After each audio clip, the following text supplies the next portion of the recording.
Yo, what's up? It's J2O, man. We out here. It's episode 3 of the podcast. For this episode, we're going to talk about this number one question. Why is it hard to be profitable trading? Think about it. Why is it hard to be profitable trading? It's a question that many people trying to understand since there are about, less than 10% people that are profitable in trading. It's a very low percentage for very, very, very various reasons. But let's dive into this question with a couple of reasons. And one reason is there are too many different strategies that people are using.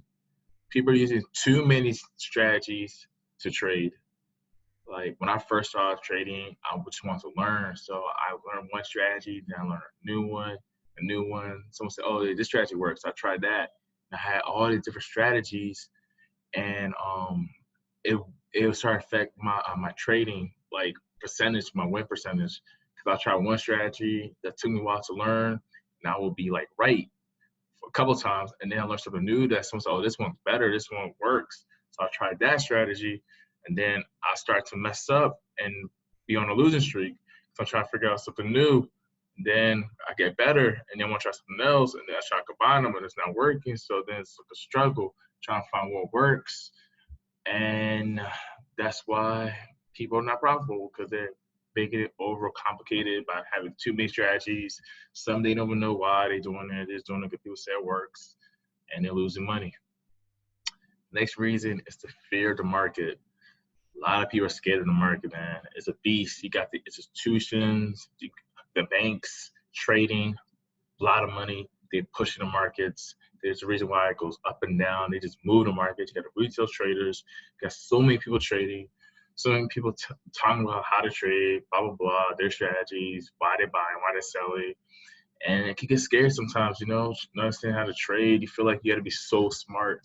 But in a day, you just have to press a buy. You got to press a sell. And you gotta know how to close. It's that simple, but it's not that simple because you have to understand how the market moves, and your end goal, your game plan, go in there smart, the longer you stay, the more risk you take. So that's why we talk about the next reason is greed. Ooh, because you can make a lot of money, you can lose a lot of money. Greed is the thing that many people have to overcome. When I first started trading, man, I was losing money, but when I started making money, then my greed changed, and I became hungry. I wanted the fast money, So I was risking a lot because I was just greedy for the money, And then the greed will also mess me up because I was holding positions longer than I should because I was in profit. But I was like, okay, I want to swing trade. Swing trade is when you hold trades in for longer than a couple of hours or days or weeks. But it tests your patience to be able to hold that long because, there's so much nonsense that goes on in the market on a weekly basis with news events and so on. So, but greed, it always gives it the edge. Like, yes, I can make so much money if I hold it, but then the market will go back the opposite way and you lose the money. Or you take a bigger position that you shouldn't have to take because you're too busy being greedy. The next reason why people are not profitable is poor risk management.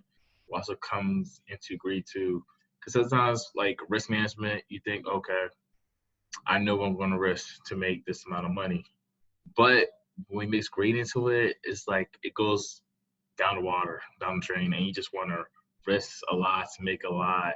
You want to make that fast money, especially if you've already experienced the fast money. It's like hard to go away from the fast money. So the greed will always be triggered at times. But if you have poor risk management, man, you just will blow your account fast.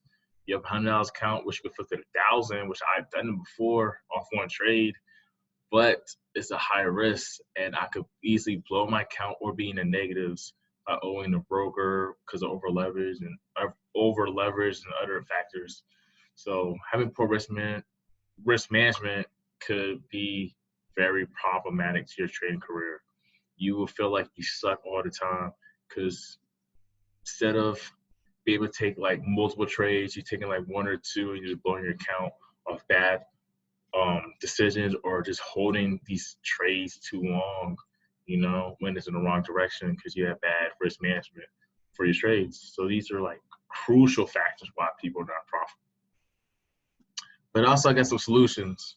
And my solution, I would say, first off, start off with a consistent strategy. Just focus on one consistent strategy and keep trying it on demo till you get better at it. Rinse and repeat day and night like a free throw. Keep shooting your shot, keep trying it, until you get better at it, until you understand it, backwards and forwards, maybe focus on one or two pairs so you understand how the pair moves, what time the pair moves. Just be consistent, just focus, and work on risk management so you don't blow your count off 1 to 3 trades, so you have more opportunities to get better at your strategy and feel more confident as you start to develop some type of win ratio. It's all about the process, man, not the money, just the process. And then this goes back to risk management. You should try to risk about like 1 to 3% per trade, which is very safe. Maybe people don't do that, they risk like 50% or more on a trade and they blow the account. But 1 to 3% will keep you in the game longer. So your $100 account, if you lose, you just lose like $1 to $3, which ideally that sounds great. Wow, $1 to $3 off one trade. That means I have like, oh man, I got like $97 to trade again, So you have way more opportunity to keep like trading and can get better, build up your confidence. So 1 to 3% is safe, in general, especially if you put a perspective $100 account, it's not too much. And then I would say work on the psychological aspect of the market.